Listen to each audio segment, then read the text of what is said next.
Alright, hello everybody, it's the Harbinger, and we are here in the Wingspan Asia beta, and I am going to test out some games in the expansion. I do have the game in my collection, so yeah, let's just do some tests here as well. And I am going to have to change some stuff around here. We are of course going to be the orange puffin, and the opponent is going to be the green weird looking goose. All right, so that's done. That's that, and we do use all the cards here, or we could showcase just the Asia cards, but let's just do a normal game with Asia cards added onto here. And they actually colored in the puffin now. That's a little bit weird to me, but that's fine. Oh my god, we get the audience goal in the opener here. And the common tailor bird is Asia bird. You can see that because it's an A here, and it lays eggs in consecutive nest types. And yeah, so if you have all the birds with the same nest type, this is really good. And it's a star nest, so it helps out. Great hornbill. All players may take a card from their hand and bird. If they do, they cache cherries from the supply. It's a really good bird for building points, and forces people to have surplus cards and cherries to make that happen. So it can work, but you need to build up for it to work, I think. I think Great Flamingo is better when there are several players in the game. Only one opponent means that they could deny us efficiency on this. So I don't really know what we're going to do here. I'm going to take the Autumn Skull. I don't think we're going to take either of these cards here. They are both cards primarily for building points at the end of the game. Same thing with the Black-bellied Western Duck and the Great Flamingo. So Autumn Skull is a great opener for getting early value, and let's take that and as much food as we can. And I guess it's also a decently large bird, so we could go for Wetland Data Analyst. But probably it's easy. Yeah, let's do that. It's decently easy to get 3 points out of it, maybe 5. And yeah, it's at least... Bird Bander is decently easy to make happen, but maybe we want to prioritize looking for specific cards in this game. Let's look at the stuff in the bird tray before we are completely deciding what to take here. Musk Duck, Chestnut Longsbird, those are normal birds, and Little Grub. For each bird in this column with an egg on it, draw 1 card, keep 1 and discard the rest. So yeah, you get to look at a lot of cards and keep 1 of them. That's a pretty decent card. It's a little bit far away from the Autumn Skull in terms of card draw, in terms of size. So it wouldn't really prioritize taking it, but we might do so. But I think this is fine. Let's do this, and let's get the game going. What's this thing here? Okay, it's a bug report. Ah, cool. That's why it's a picture of a bug. I'm going to spend the fish and just a cherry here, and then we have the worm and the grain and the nectar still, which is like the food that's most likely to count for helping us build up the forest habitat here. I'm just going to draw some cards from the deck here and look at 2 more cards here. Hornbill and Kite aren't that interesting. Gonna take Kite since it's a bird for the first round and goal, which usually counts for something. So keep that, and let's look at this guy, Forest Owlet. Choose and let me look at it. Choose any 2 bird dice. Roll them up to 3 times. Each time, if you roll at least 1 worm or 1 rodent, cache 1 here. If not, stop and return all food cached here this turn. Okay, so this is a push your luck mechanic. 2 food dice. I think the food dice has half. I think half of the sides would count for this, right? There is the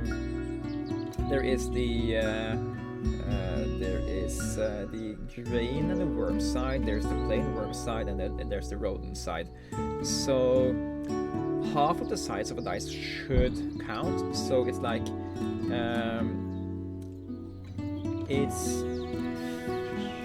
It's I don't have the math in my head yet, just right now, but I think it's some amount of math that tells you how much you should re-roll this guy. It's exciting to try the new birds. Let's try him out. And we pay for him with these food, and we can pick up some stuff with the Mississippi Kite later. Yeah, I think I want to do this. Usually I don't like these push your luck mechanics, but it's a new bird, and just look at him. He's decently cute. He helps us out with the running goal coming up here, so yeah, we like that. So let's get food from Mississippi Kite here. Actually, I just realized the music might be a little bit loud here, since this is a different app than the one I usually play in.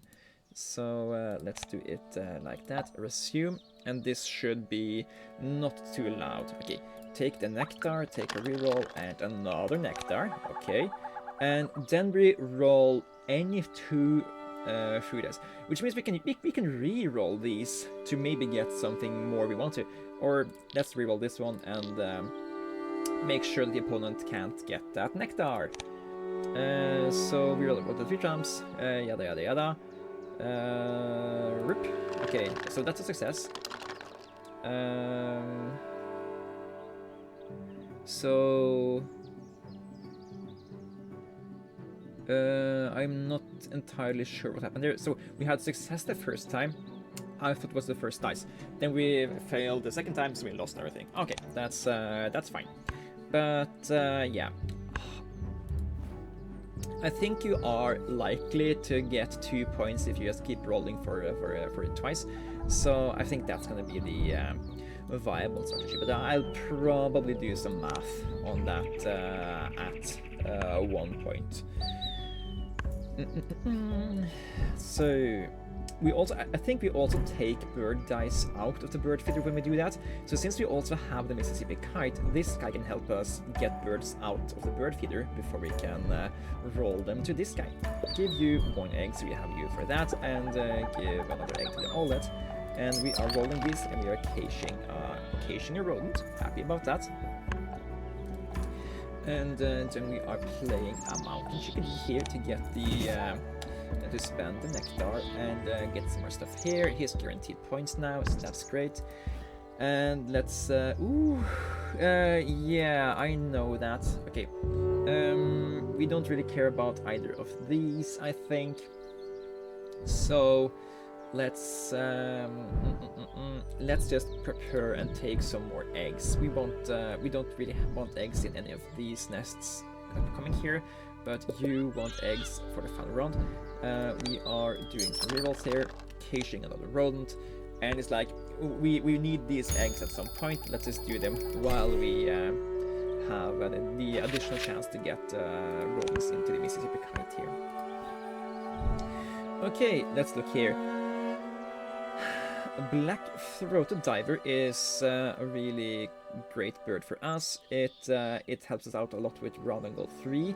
It will it's very close to the Odin Skull in size, meaning wetlands data analyst is going to be easier for us to achieve, and it helps us look at a lot more cards. Bush tit also great. We are drawing additional cards, so we can spend them to the bush tit. So I think I want to pick up both of these 2 cards, maybe even the Fergus Hawk, but we can't take that many cards. So these 2 at least, and yuck.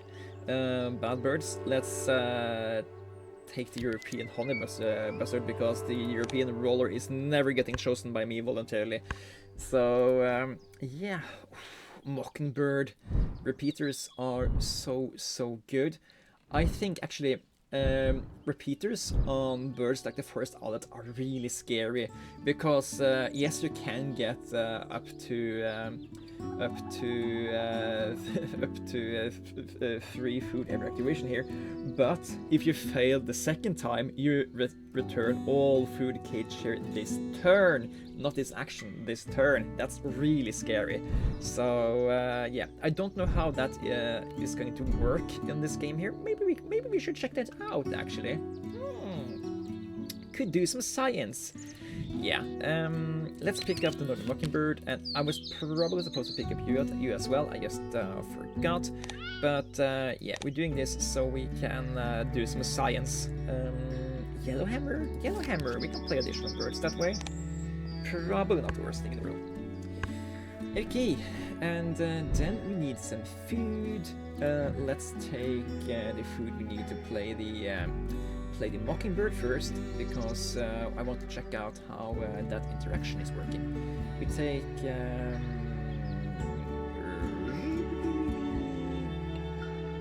I don't think we can get everything we want. We can sack the silver eye. We have 2 birds we can sack.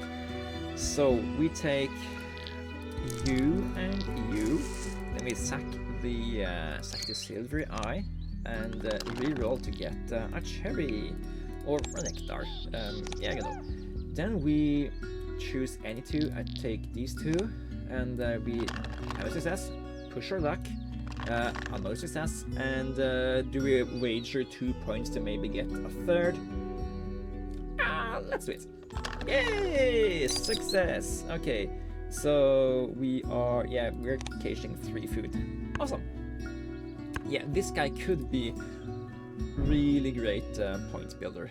However, so we need to have the Mockingbird on the board before we are laying eggs next. So let's do that. And so we're doing this. Then I think we're playing Yellowhammer. Then we need to lay eggs.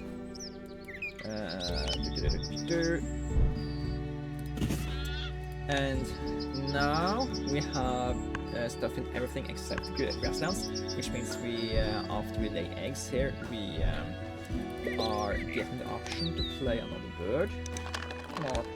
And then we just need to be aware of that we need the correct food to play the next bird we want to play, which probably is the black-throated diver, so we can draw even more cards in the future. Let's take nectars, and nectars when we can here. Awesome. Okay, now let's try to figure out how this interaction works in this game. So we need to be successful this time and fail next time. That's a success. I'm going to stop just so we can see if being unsuccessful this time interacts with the successfulness we had last time. So choose these, and we fail. Okay, do we lose the one we gained last time? We did not. Then the question is, should we have lost that?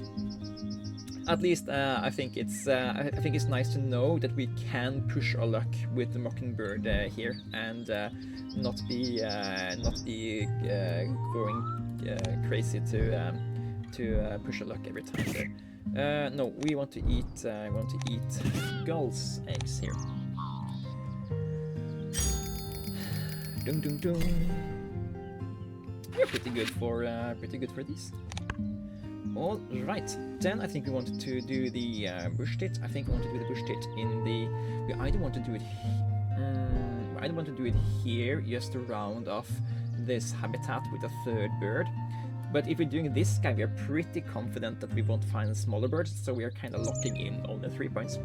We could do it in the grasslands just to guarantee we can push a lot of more points into this habitat. I think we want to push this habitat for points, or maybe we push the forest for points, since we do have the owlet and the mockingbird here. If anything, we do need to draw some more cards, so let's do that first. Clark's Grab, Trumpeter Finch. I'm starting to think maybe we should have drawn the Common Swift, because if we do want to go to the forest a lot, we want something to spend the food on, and the Common Swift is a great card to spend food on. So I'm going to sack a single egg here to pick up the Common Swift, and let's look at some more cards. Eurasian Nutcracker is also a great reason to go to the forest. So yeah, okay, I'm really happy about our life choices here. Take the Wilson Storm Pestilence. We don't. Wild turkey is actually also a pretty good reason to go a lot to the forest. It got the correct tag we need for the final egg laying. I like this a lot. So we want to play Nutcracker and Bush Tit in the forest, meaning we do need a little bit more stuff from here now. Not spending cards to tuck the additional eggs here is important, because we do need it later for tucking to the Bush Tit instead. We don't want to go to the wetlands anymore. We have drawn all the cards we want to draw. Instead, we could go here, get more food that we can get into here. However, we can't get enough more food to also get the Bush Tit online fast enough. We could play the Nutcracker first. Oh yeah, you know what? We need eggs. So yeah, let's just go here. Then get the food, play the Bush Tit, get some more food. Oh, that's another point we want. No, because we can get more eggs from Bush Tit when we do that. Think. Yes, we can. Okay, just lay some eggs anywhere, preferably in these nests. And get some more points. Yeah, Mississippi Kites is proving to be worth their salt this game here. Okay, go here, take the food we need to activate the Bush Tit later. Then we are gonna repeat the Forest Owlet, and we are going to just roll some dice, push our luck, and then we're gonna do it again. Take some fresh dice now. Success! 3 points! Alright. So, in 2 50-50 throws, I'm pretty sure they're like every die is a 50-50 for success. You have 2 chances at a 50-50, means that you basically have a 25% chance to be unlucky each throw, which means that it's a reasonable chance. I think it's if you push your luck every time, you are expected to get more than 1 point on action on this bird.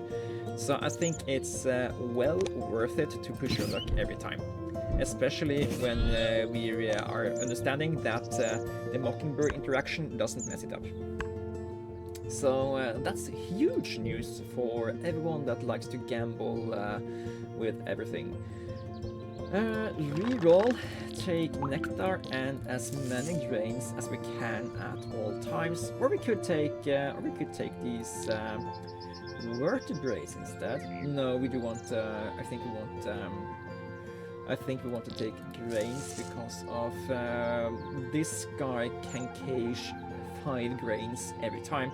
This guy can only cache 5 worms over the entire thing. So yeah, that's a thing. And we take, of course, yeah. So this. Then we are tucking the trumpeter finch. It's a new bird. Let's look at it. Play 1 additional birds in your grasslands. You may ignore 1 food or 1 grain or 1 egg in its cost. I think this is a lot better than the other similar birds that lets you play another bird and ignore eggs, because you can also, it's a little bit more utility, and I think it's worth a little bit more points as well. So yeah, that's a great bird. Not for us this time though, because we already have a plan which involves just letting the owlet eat as many foods as it's wanting to try here. And once more, let's go, yabba! So yeah, if we give ourselves, if we don't let ourselves have the chance to fail the 3rd time, we're getting maybe 4 points every now and then, but now we're getting 3 or 6 points every, 0, 3 or 6 points every time here. Yeah. We can just go down here 1 more time. Yes. Okay. Take grains. I guess we take a cherry so we can play the wild turkey at some point. And then we tuck. Duck the grab, get an egg, repeat the owlet, and go at it. No. And go at it. Yes, yes. No. I still think it's nice to push though. Round and power. Then we are playing the European nutcracker for the nectar. Eating the bush tit eggs because we can replenish those.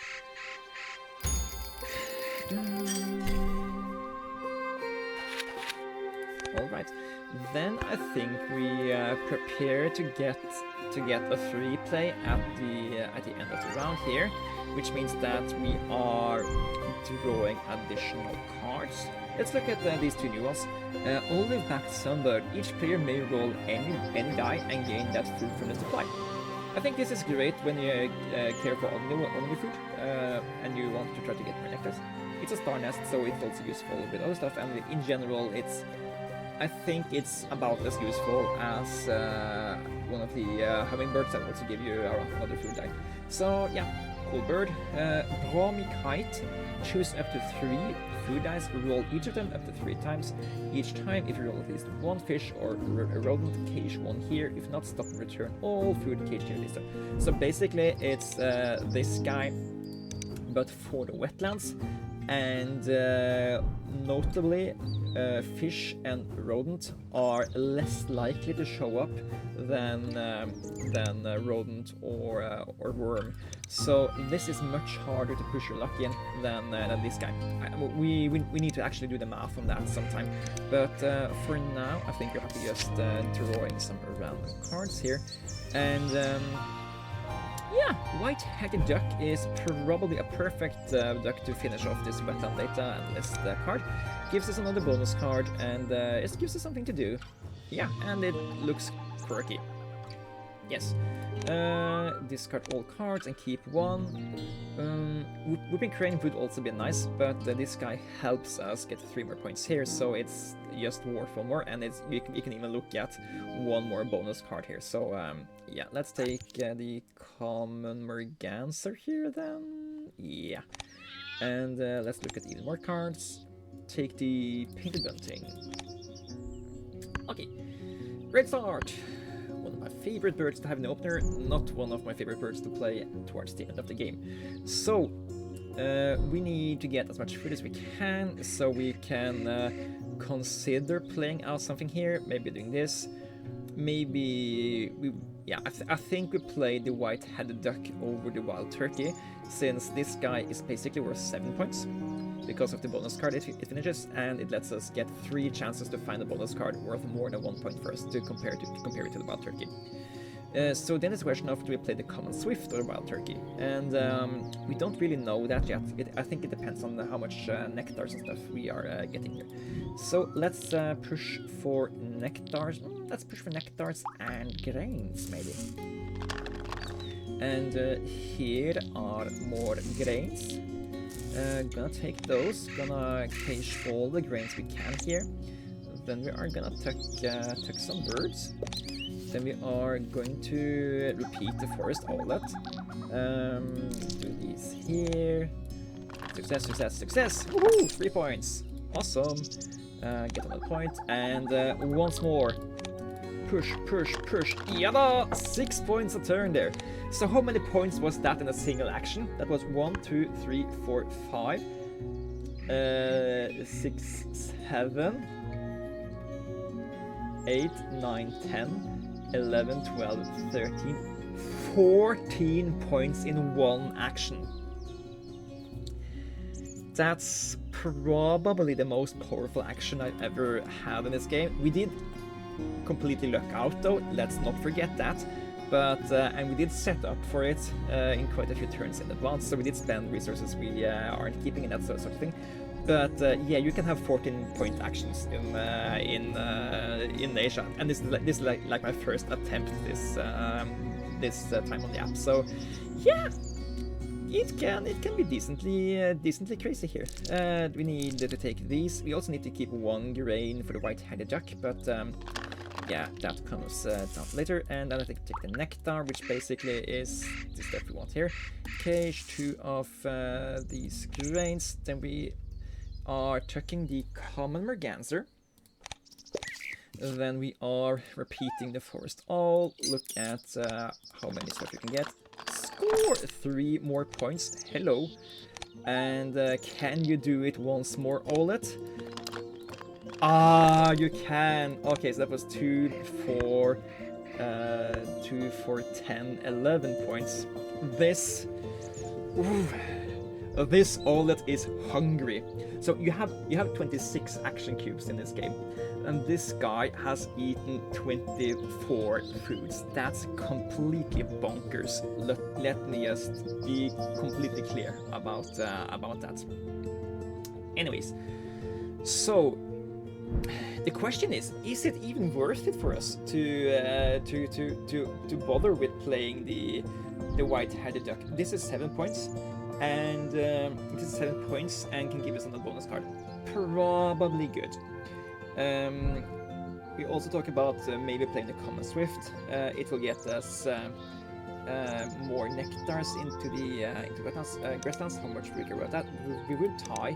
Opponent has a raven and we don't even care. So to play both this guy and this guy, we basically play the Common Swift here, then we lay eggs, so, and then we get a free play on the yellow hammer after that. So we spend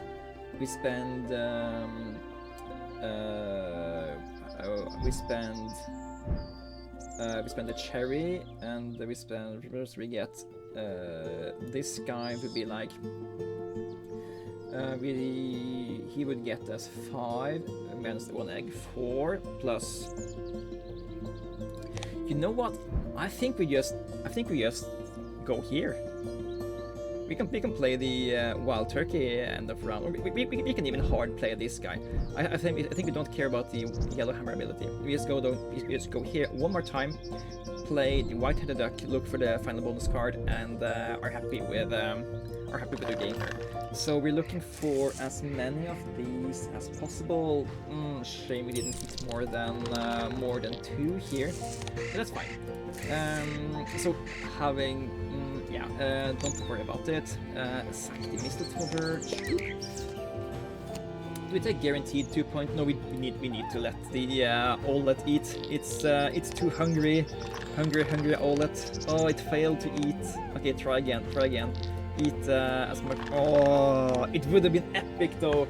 But 25 food caged on a bird in a single game is just insane. We have so many points from foods caged here. Okay, white-headed duck for the finals, and we eat eggs out of you, I guess. And did we spend 2 nectars? Yes, we did.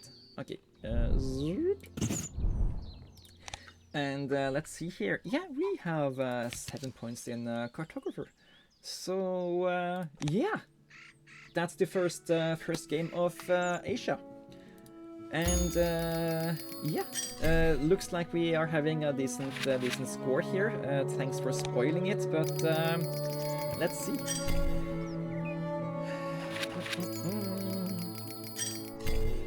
Yeah, losing the nectar in the grasslands, we knew that was happening, and we are getting a final count up here.